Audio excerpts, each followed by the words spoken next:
On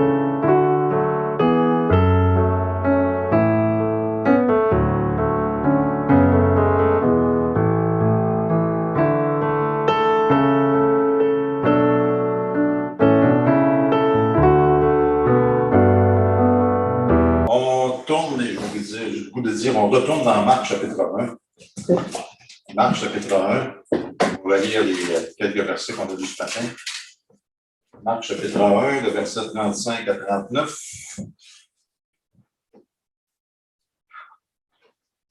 Marc chapitre 1, verset 35. Pour la version Darby. Et s'étant levé sur le matin, longtemps avant le jour, il, c'est Jésus, sortit et s'en alla dans un lieu désert, et il priait là. Et Simon et ceux qui étaient avec lui le suivirent. Et l'ayant trouvé, ils lui dirent, tous te cherchent. Et il leur dit, allons ailleurs dans les bourgades voisines, afin que j'y prêche aussi, car c'est pour cela que je suis venu. Et il prêchait dans leur synagogue par toute la Galilée et chassait des démons. Ce matin, on a vu le verset 35 qui rapporte, dans le fond, la rencontre planifiée de Jésus avec le Père en prière, en dépit de l'occupation du jour précédent ou l'heure matinale du jour actuel. Donc, verset 35 raconte cette rencontre planifiée entre Jésus et le Père. Puis le reste du texte nous rapporte la rencontre non planifiée que Jésus a eue avec ses disciples qui ont interrompu son temps avec son Père en prière. Je mets non planifié en guillemets parce qu'on sait que le Seigneur tout est planifié tout le temps.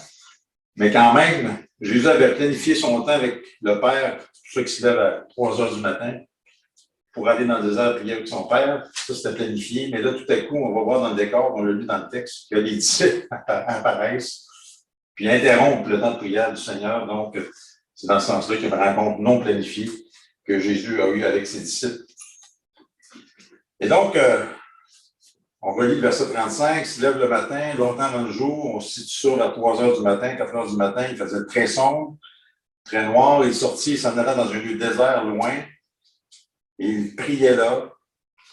Et donc, quand le soleil se lève ce matin-là, ben, les citoyens de Capernaum, qui ont eu tant de miracles, qui ont vu tant de miracles la veille, se sont rassemblés à l'extérieur de la maison de Simon pour le voir faire d'autres miracles. Donc, le lendemain, là, c'est clair que les citoyens de Capernaum allaient revenir voir si Jésus allait faire d'autres miracles.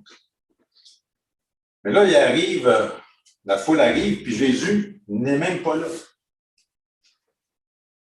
Puis la foule est encore plus étonnée de découvrir quand même la gang de Jésus, c'est pas où qui est rendu.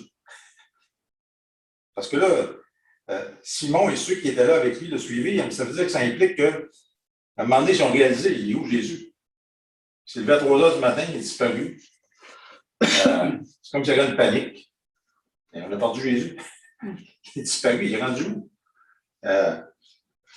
Jésus, il n'est pas parti personne, il est allé prier. Puis là, ben, on voit que le texte nous dit Simon et ceux qui étaient avec lui le suivaient. Et bon, probablement Jean, Jacques, André, peut-être d'autres. C'est comme s'ils organisaient tout à coup une équipe de recherche pour chercher Jésus. Il est rendu où? Il n'a pas laissé une note où il était. Et donc, le langage grammatical du texte indique que ça leur a pris un certain temps pour trouver Jésus. Parce qu'au verset 36, il est dit qu'ils se mirent à sa recherche selon la version seconde, qui se veut plutôt exact, ou plus exact dans ce cas-là que la Darby. Dans la Darby, c'est simplement dit que Simon et ceux qui étaient avec lui le suivirent, alors que la seconde est plus exacte, hein, ils se mirent à sa recherche. Dans le fond, au lieu de suivre, ce serait mieux le poursuivi. Il est rendu où, là? Il starte une équipe de recherche, là. Imaginez une certaine panique. Donc, c'est tout qui est Jésus. Là, la foule, sûrement, que là, commence à débarquer à Capernaum pour aller voir encore Jésus faire d'autres miracles ce matin-là. Donc, c'est vraiment le sens du mot grec, il l'a poursuivi. Partir à sa recherche. Et d'ailleurs, le verbe est souvent utilisé pour suggérer de chercher, de chasser avec une intention hostile. Même, c'est comme s'ils traquent Jésus, ils pourchassent Jésus. C'est sûr, dans leur sens, à eux, c'était pas négatif, là. Mais c'est vraiment une intention, il faut le trouver. Et donc, il y a ce verset 36, Simon et ceux qui étaient avec lui le suivirent, le poursuivirent, partirent à sa recherche. Là, finalement, ouf, hein, quel soulagement il trouve. Il n'y a pas de GPS dans le temps, il n'y a pas une indication, il n'y a pas laissé de texto pour dire où il était. Aucune information, mais il le trouve. Et donc, voici ce que les disciples vont dire au Seigneur quand ils le trouvent au verset 37. Et l'ayant trouvé, ils lui dirent, tous te cherchent. Il n'y a pas une nous autres qui ne savaient pas où tu étais. Tous te cherchent, toute la ville te cherche. Toute la ville de Capernaum est à la maison, ils attendent qu'une nouvelle réunion commence. Il y en a eu une la veille qui était extraordinaire. Hein? Si on se rapporte au verset précédent, là, 33-34, hein, on amenait, puis 32-33, on amenait tout le monde à la maison de Pierre pour qu'il soit guéri. Puis, donc là, tous se cherchent, là, ils attendent que la prochaine réunion commence. Regardez la réponse du Seigneur au verset 38. Il leur dit, allons ailleurs dans les bourgades voisines afin que j'y prêche aussi. Car c'est pour cela que je suis. Jésus, on se rappelle, s'est levé tôt le matin pour prier, puis après avoir fait le point avec Dieu le Père, quand les gars l'ont trouvé, les apôtres, c'est quoi qu'il leur dit dans le fond? Il dit, je ne retourne pas à Capernaum pour faire des miracles. Non, je vais dans les villages de la Galilée pour prêcher. Parce qu'il était fidèle dans la prière, il n'a pas vacillé sous la pression pour compromettre la priorité de prêcher la parole de Dieu. Ça aurait été facile pour lui, humainement parlant. Hein? Là, il a prié avec son père, puis là, les disciples le trouvent, les apôtres, hey, reviens en ville, reviens à Capernaum, tout le monde t'attend, tout le monde te cherche. Non, le Seigneur avait eu du temps avec son père pour valider la volonté de son père, pour rester dans la volonté de son père, pour demander la volonté de son père, puis la volonté de son père, c'était qu'il fallait qu'il aille prêcher ailleurs. Ici, on se fait rappeler que Jésus est le Fils de Dieu. Dans Marc 1, on le sait, mais ici, on sait que Jésus est le Fils de Dieu, mais aussi un prédicateur. Parce qu'il dit, il faut que j'aille prêcher.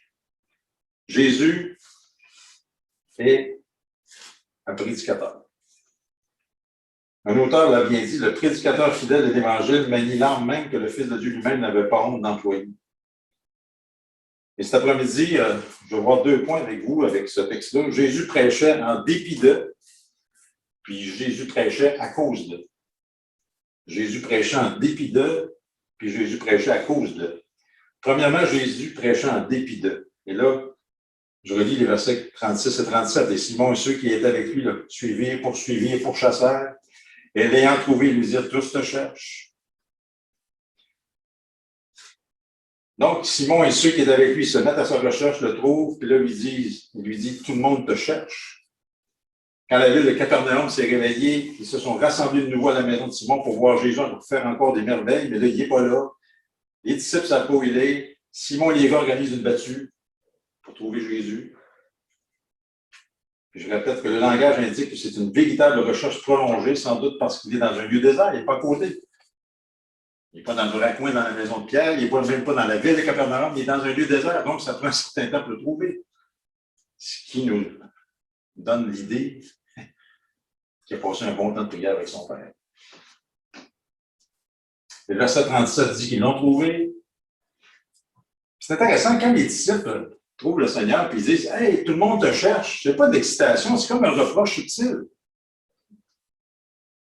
Coudon, tout le monde te cherche, qu'est-ce que tu fais ici? C'est pas, hey, tout le monde te cherche, ils sont contents d'avoir trouvé le Seigneur. Non, non. Tous te cherchent. Tu sais, quand ils trouvent Jésus, ils ne sont pas excités d'avoir trouvé Jésus, ils sont irrités qu'ils avaient à chercher Jésus. Hey, ça se passe à Capernaum, puis tu t'en vas dans le désert, en pleine nuit.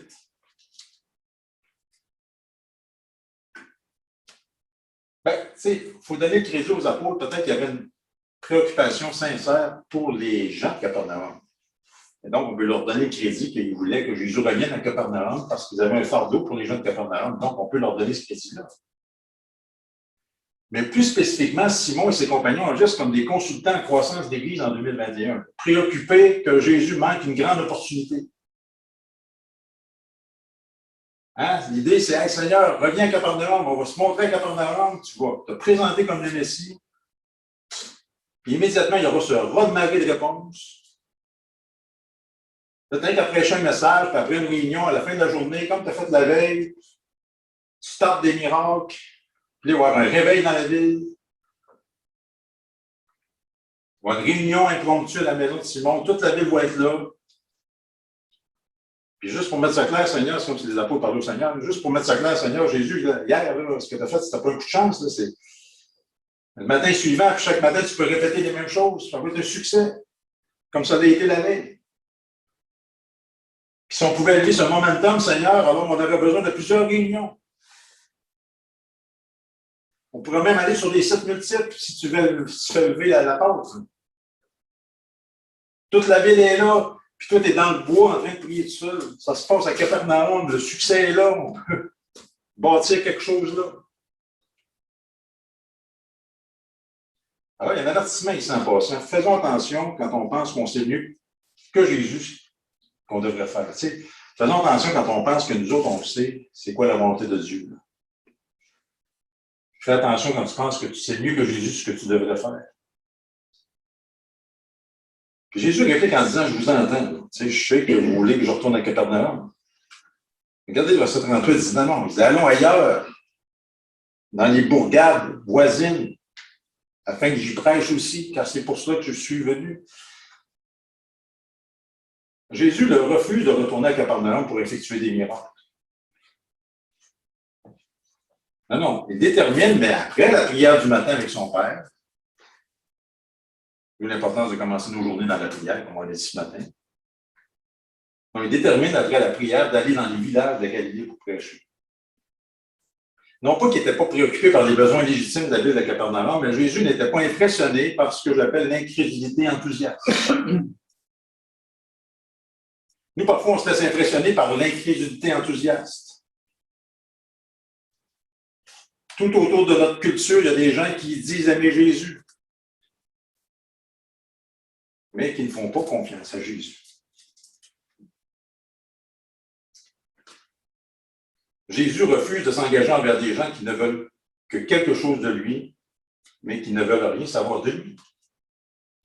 Je répète, Jésus refuse de s'engager envers des gens qui ne veulent que quelque chose de lui, mais qui ne veulent rien savoir de lui.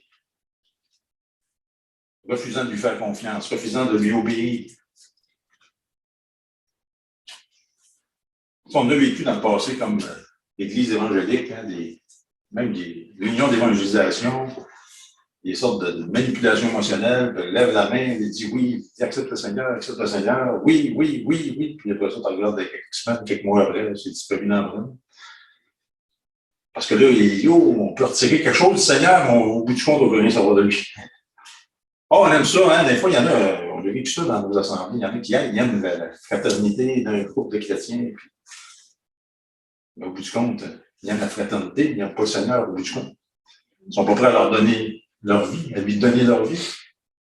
Parce que c'est pas de dire le mot Jésus qui te sauve. Tu sais, faisons attention, tu sais, ce qu'on écoute sur Internet, ce qu'on écoute à la télévision, tu sais. Parfois, il y en a qui vont dire, la victoire d'amour, c'est amour maintenant. Ouais, on a parlé du mot Jésus. C'est pas tout après, il y a la prière à Marie. Tu sais, faisons attention là-dessus. Ayons du discernement. Suivre Jésus, tu sais, être sauvé, c'est être son disciple. Tu ne peux pas dire, je suis justifié, donc je suis sauvé, j'ai mon salut, puis je ne suis pas sanctifié, je fais ce que je veux dans ma vie. Tu es justifié, donc le Seigneur va te sanctifier pour te mener à la glorification finale. Faisons attention à cette idée d'être, je peux être sauvé, j'ai mon salut dans mon portefeuille, dans ma poche. J'ai dit oui à une prière, mais je vis comme je veux. Puis finalement, Dieu, ça m'intéresse plus ou moins. Mais j'ai fait une prière un jour, puis je suis sauvé. Non, quand tu es sauvé, c'est à cause que tu produis des œuvres dignes de la repentance. Regardez ce que Jean a dit au baptême. Les pharisiens voulaient se baptiser. Les pharisiens venaient à son baptême. Non, produisaient une race de vipères. C'était assez direct. Produisaient donc des fruits dignes de repentance. Donc, il faut se repentir, il faut se détourner de notre ancienne vie, se tourner vers Jésus-Christ, mais lui donner notre vie. Et demander pardon pour nos péchés. Puis parce qu'on lui demande, il nous pardonne, il nous sauve instantanément, on devient une nouvelle création en lui. Mais si on est vraiment sauvé, on va produire ensuite du fruit, pas par nous autres mêmes, mais parce que ça sera une nouvelle création, une nouvelle nature, il faut produire ça. Mais Jésus ne se laisse pas impressionner par l'incrédulité enthousiaste, dans le sens que oui, on veut revoir Jésus, on veut le revoir faire des miracles, puis nous nourrir, puis finalement, on ne veut rien savoir de lui. On ne lui fait pas confiance. On est enthousiaste, oui, mais on reste incrédule. Alors, ce qu'il dit aux apôtres, il dit non, moi, je ne retourne pas à Capernaum faire des miracles. Laissez-moi aller dans les villages, puis prêcher. C'est intéressant, il y a un parallèle à aller voir, on ne prendra pas le temps dans Luc 4, 42, l'histoire parallèle.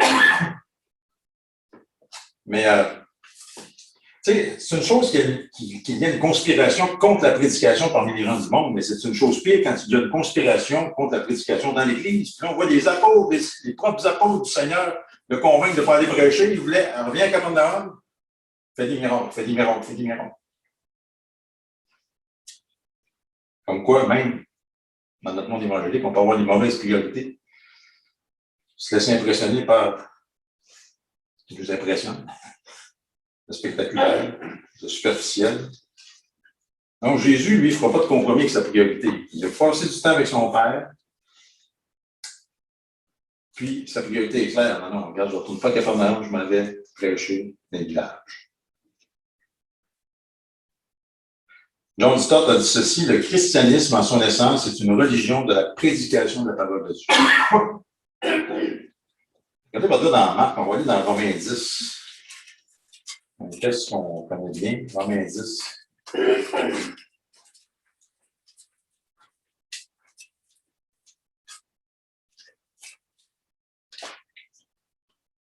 Romains 10, 13, c'est intéressant. Car quiconque invoquera le nom du Seigneur sera sauvé. Comment être sauvé, invoquer le nom du Seigneur? C'est que Jésus doit être ton Seigneur. C'est intéressant, il ne dit pas quiconque invoquera le nom du Sauveur sera sauvé. Non, du Seigneur. Donc Jésus doit être ton Seigneur. Si tu dis, hey, moi je suis chrétien, mais je vis comme avant, puis je n'ai pas changé dans ma vie, puis pose-toi la question. Si tu es sauvé ou pas. Non, quiconque invoquera le nom du Seigneur sera sauvé. Donc, quelqu'un qui est véritablement sauvé fera de Jésus son Seigneur. Ce n'est pas une étape, je vais vivre 15 ans à ma tête, je vais avoir Jésus comme sauveur, dans 15 ans, je vais faire mon Seigneur. C'est comme le bon dicton, il est Seigneur de tout, il n'est pas Seigneur du tout. Donc, Romains 13, on dit quoi? Quiconque invoquera le nom du Seigneur sera sauvé. Maintenant, la suite est intéressante. Comment donc invoqueront-ils celui en qui ils n'ont pas cru? Alors, tu ne peux pas invoquer le nom du Seigneur si tu n'as pas cru en lui. Si tu n'as pas fait confiance. Comment croiront-ils en celui dont ils n'ont pas entendu parler? Alors, il faut que quelqu'un leur en ait parlé. C'est le privilège, en passant, pour quelqu'un de grandir dans une famille chrétienne. Même si à un moment donné, bon, ils refusent le message, même si à un moment donné, ils sont irrités par des parents chrétiens, par le fait d'aller à l'assemblée, quand ils sont jeunes, etc., c'est quand même tout un privilège de grandir dans un foyer chrétien parce qu'ils ont entendu parler. Ils ont la matière première un jour pour croire et pour ensuite invoquer le Seigneur. Donc, il faut en entendre parler. Si on est venu au Seigneur, nous autres mêmes, c'est qu'un jour, on a entendu parler. Verset 15. Et comment prêcheront-ils à moins qu'ils ne soient envoyés? Et la fin du verset 14, et comment entendront-ils sans quelqu'un qui prêche? Donc, ça prend quelqu'un qui prêche pour en entendre parler. Et comment prêcheront-ils à moins qu'ils ne soient envoyés? Donc, l'importance de la prédication, l'importance de l'enseignement, l'importance de la parole de Dieu. Et le Seigneur ne s'était pas impressionné par les incrédules enthousiastes qui voulaient le retenir à faire des miracles, puis la popularité dans une grande ville comme Capernaum, peut-être une grande ville en tant que ça, une ville, au lieu des petits villages, à se promener et à prêcher. Non, quand l'Église essaie de rencontrer les besoins, d'aider les gens, de changer la société sans prioriser la prédication de la parole de Dieu, on ne fait que prostituer notre mission par souci du monde. Et c'est triste de voir dans certaines églises à quel point on rapetisse le temps de prédication, puis c'est devenu rien contre la musique, quand j'apprécie la musique, puis si on met plus de divertissement, plus de théâtral, on rapetisse la parole de Dieu, pas trop long. C'est triste de voir ça. C'est une mauvaise priorité. Un commentateur a dit ceci, un prédicateur qui ne prêche pas est peu d'utilité pour l'Église de Christ. Il est un phare sans lampe, un trompettiste silencieux, un gardien qui dort. On doit prêcher la parole. Timothée 4.2, prêche la parole. En temps et hors de temps. Le texte est intéressant, que l'occasion soit favorable ou non.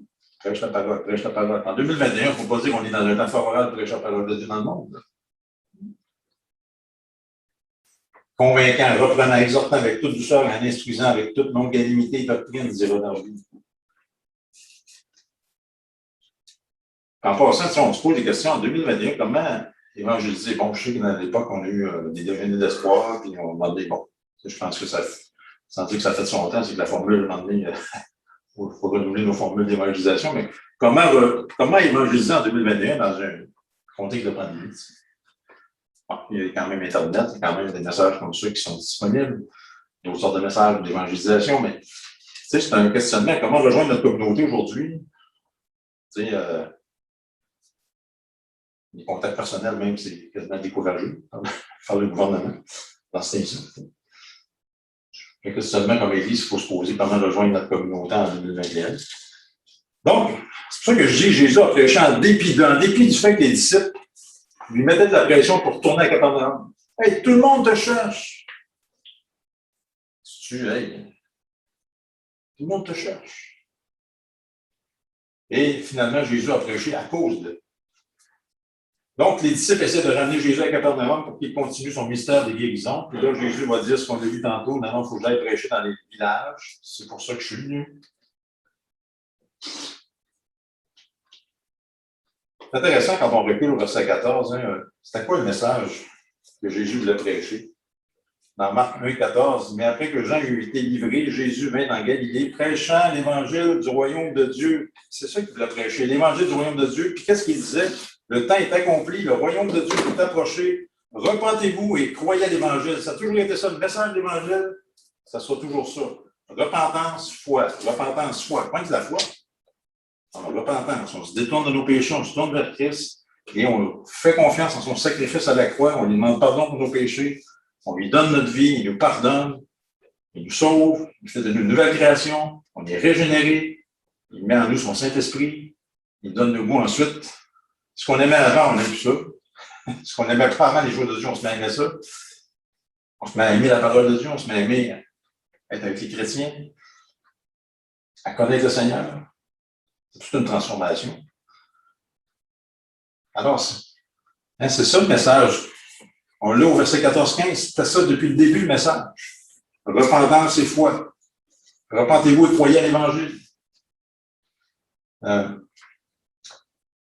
C'est intéressant parce que quand on revient à notre verset 38, il dit il faut que j'aille dans les bourgades voisines, dans les villages, afin que j'y prêche. Et là, regardez la fin du verset 38, c'est pour ça que je suis venu. C'est pour ça que je suis venu, pour proclamer l'Évangile de Dieu. Parce que le temps est accompli, puis le royaume de Dieu s'est approché. Vous devez vous repentir et croire à la bonne nouvelle. C'est pour ça que je suis venu. Puis, dis pas que c'est pour ça que je suis venu dans le sens que c'est pour ça que je suis sorti de Capernaum pour venir dans un lieu désert. C'est pas le sens du texte. Il dit pas ça dans le sens non plus, c'est pour ça que je suis sorti de l'obscurité de Nazareth vers la célébrité de Capernaum. Non, son affirmation, c'est pour ça que je suis venu, c'est une affirmation concernant l'incarnation du Seigneur Jésus-Christ. Il dit pour ça, dans le fond, que je suis descendu du ciel. La phrase est pesante. C'est pour ça que je suis venu. Les autres voulaient me garder à faire des miracles à Capernaum, impressionner une foule incrédule.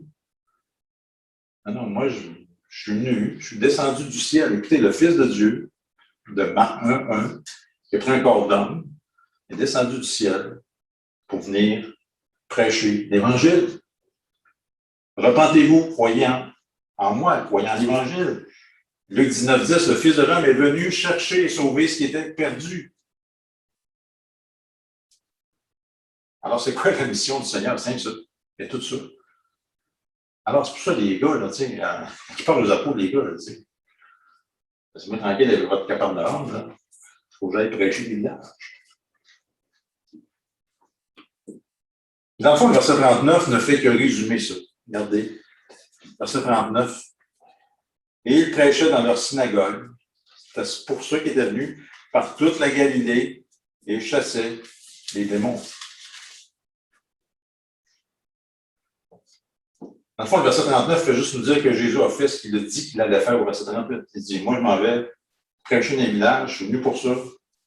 Je suis venu pour prêcher l'Évangile, verset 39 nous résume. Il a fait ça. Qu'il prêchait dans les synagogues par toute la Galilée. Donc, c'est une déclaration de transition pour nous dire pourquoi Jésus a quitté Capernaum et comment Jésus finira en Galilée pour exercer là son ministère. Mais dans cette déclaration de transition, il y a un point intéressant qui a attiré mon attention.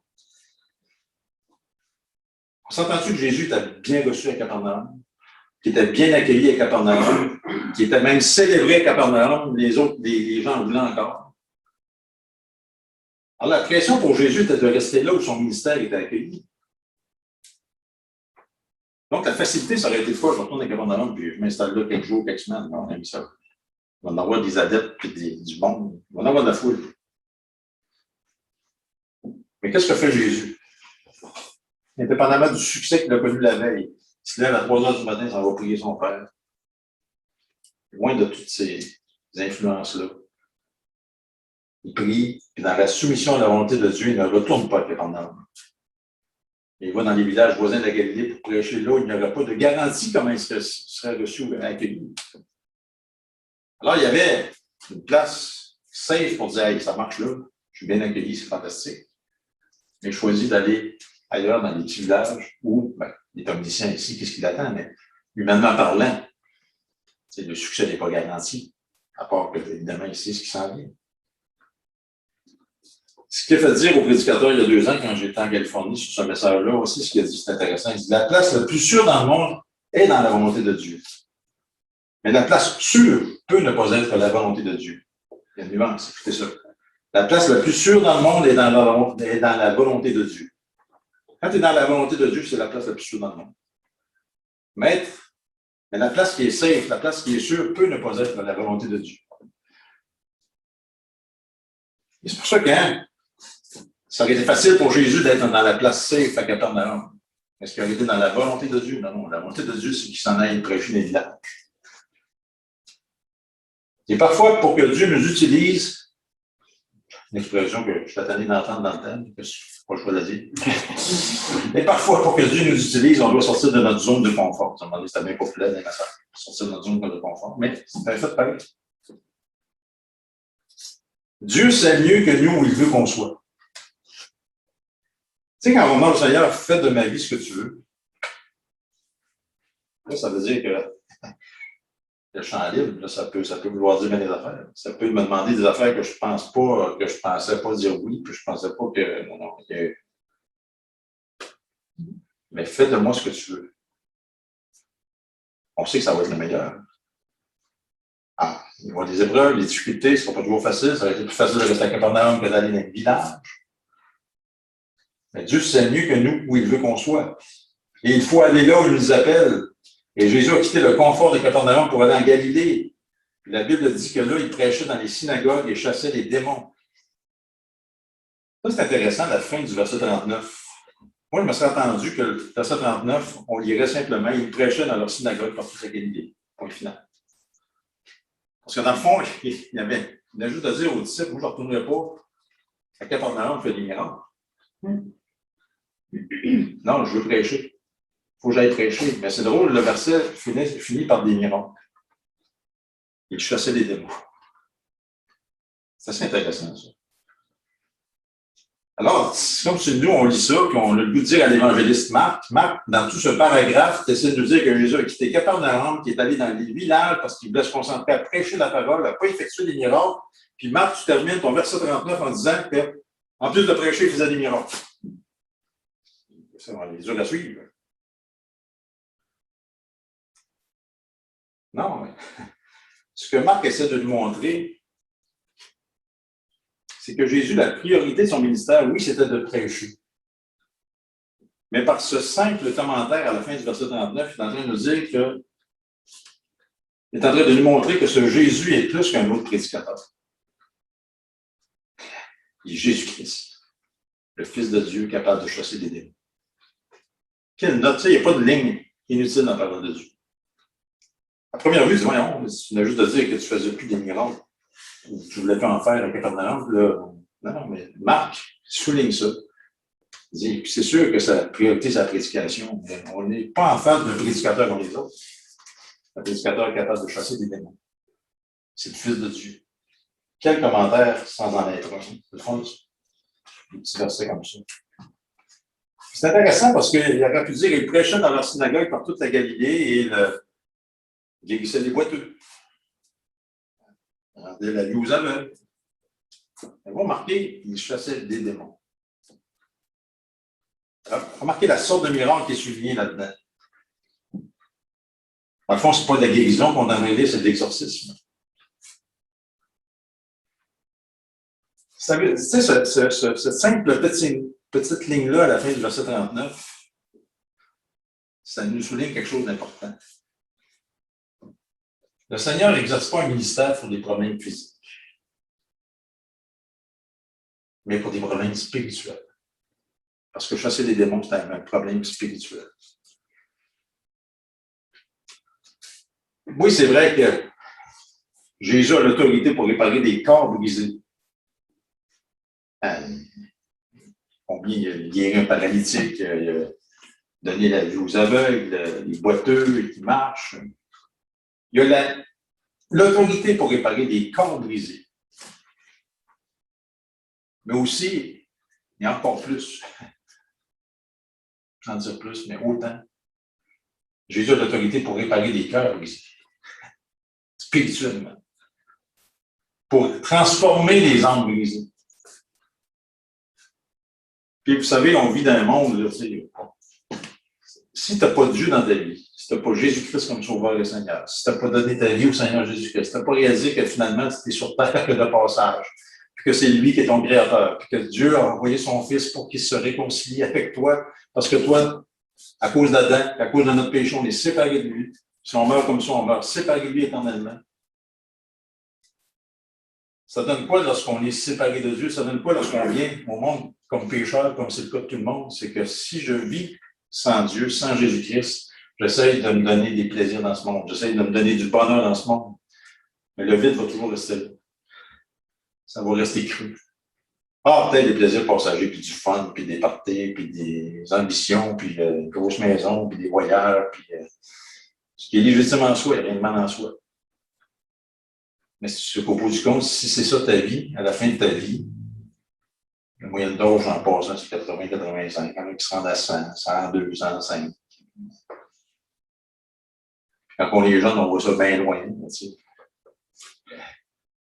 C'est que le jour, ta maison ne te suit pas, puis ton char ne te suit pas, puis les voyages sont passés, puis le fun est fini, puis là, tu vieillis, puis tu commences à être malade, puis ci, puis ça, puis ci. Fait que tu vieillis, tu réalises que finalement, c'est pas ça la vie.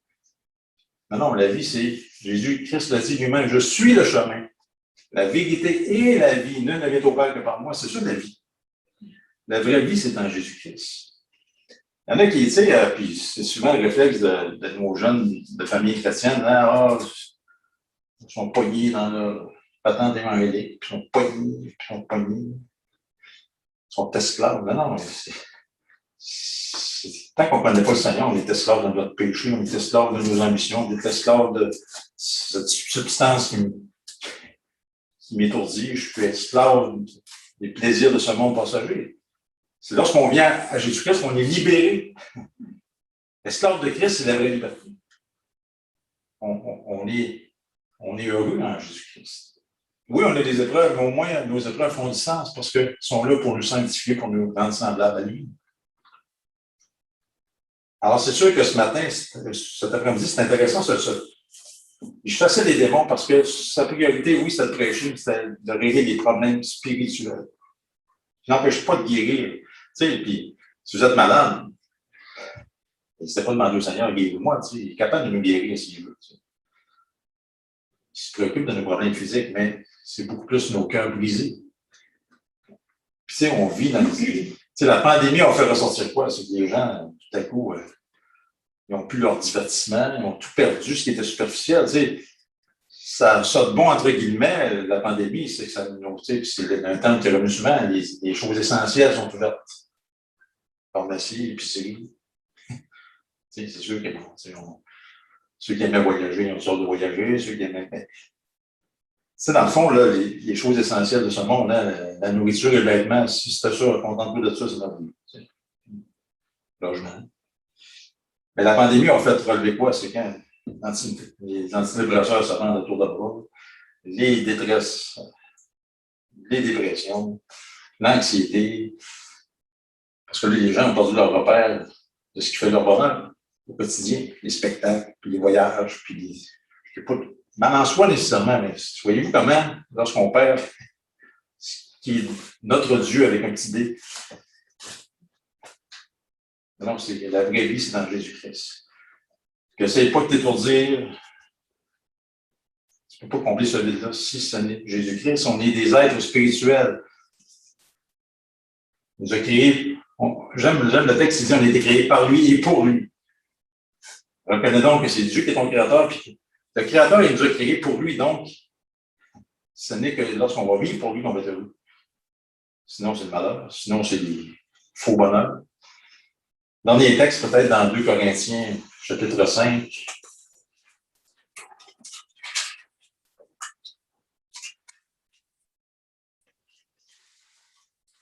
Verset 16, 2 Corinthiens 5, 16.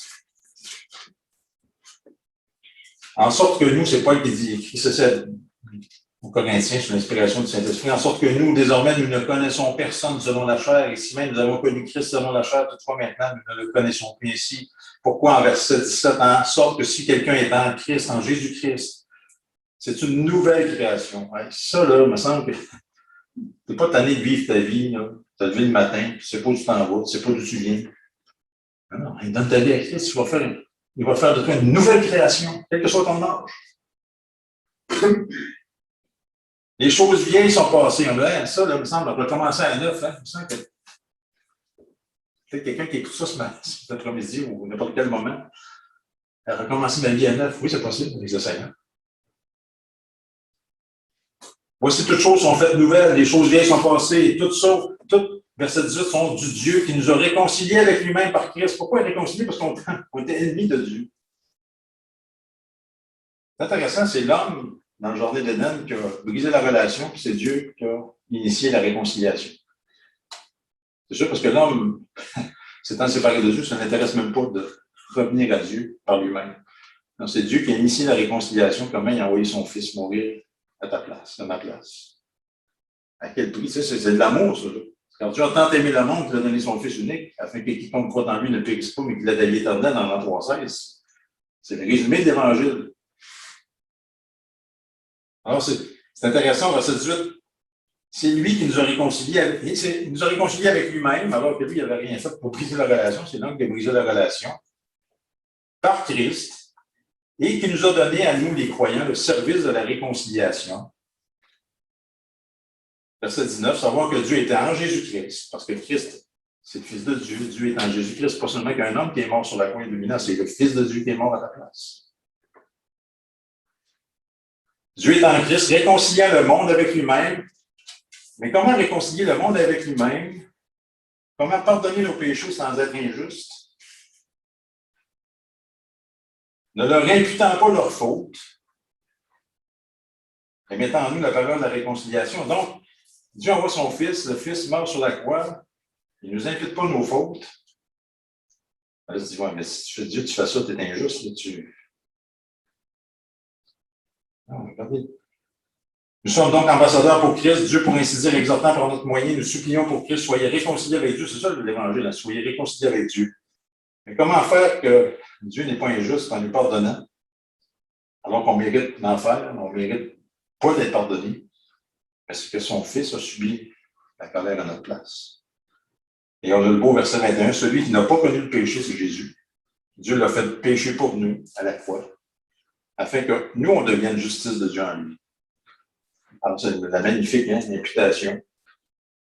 Dieu, lorsqu'on met notre foi en Jésus-Christ, on parle, c'est drôle, intéressant, on n'a pas parlé de religion. On n'embarque pas dans rien d'autre qu'une relation avec le Seigneur, avec Dieu, mais lorsque tu places ta confiance en Jésus-Christ, qu'est-ce qui se passe? C'est que Dieu regarde son Fils qui a porté tes péchés, et là, il te voit, puis il met à ton compte la justice de son Fils, qui est parfaite.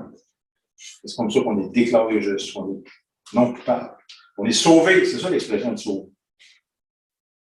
Par la foi seulement, mais quel prix extraordinaire. C'est ça l'Évangile. L'Évangile que Jésus voulait aller prêcher dans les villages, c'est ça.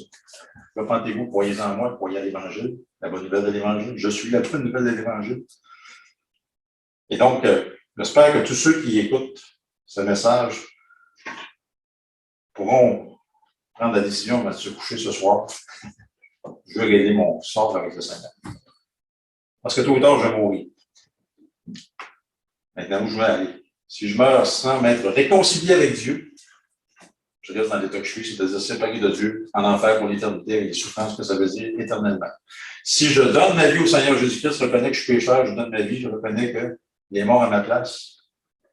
Je demande pardon pour mes péchés, nouvelle création. Et si je me couche mon oreiller ce soir, puis je devais mourir cette nuit, l'éternité avec notre Sauveur et Seigneur Jésus-Christ. On va prier. Seigneur, merci pour le bon temps qu'on a eu aujourd'hui dans ta parole. Merci pour ce texte si simple à première vue de Jésus qui se lève à 3 heures du matin pour aller prier, puis être dans un lieu désert, pour être en paix avec son Père, avec toi. Et Seigneur, de voir les apôtres l'interrompre quelques heures plus tard, on ne sait pas combien de temps, mais essayer de le convaincre de revenir à Capernaum, Seigneur, puis faire d'autres miracles. Non? Père, ton Fils avait validé ta volonté pendant ce temps de prière. Ta volonté, c'était d'envoyer ton Fils dans ces villages. Aucun village qui n'est pas assez important que tu n'envoies pas ton Fils où la parole est prêchée là, Seigneur. Puis ton Fils voulait aller prêcher la parole de Dieu, mais aussi continuer à chasser les démons parce qu'il voulait régler les problèmes spirituels des gens. Oui, guérir physiquement, c'est correct, mais à quoi bon être en pleine santé, mourir en pleine santé et aller en enfer? Père, c'était des problèmes spirituels qui te tenaient à cœur. On te demande, Seigneur, qu'il y ait personne qui écoute ce message, qui puisse mettre la tête sur l'oreiller ce soir sans avoir réglé la situation avec toi. Reconnaître qu'on est pécheurs, reconnaître que tu nous aimes, que tu as envoyé ton Fils mourir à notre place. Le prix du péché a été payé à la croix et par la foi seulement, la repentance, on est sauvé une fois pour toutes, pour toujours, et on devient une nouvelle créature. Seigneur, merci encore pour ton peuple là-dessus, bénis-le. Au nom de Jésus, pour ta gloire. Amen. Amen.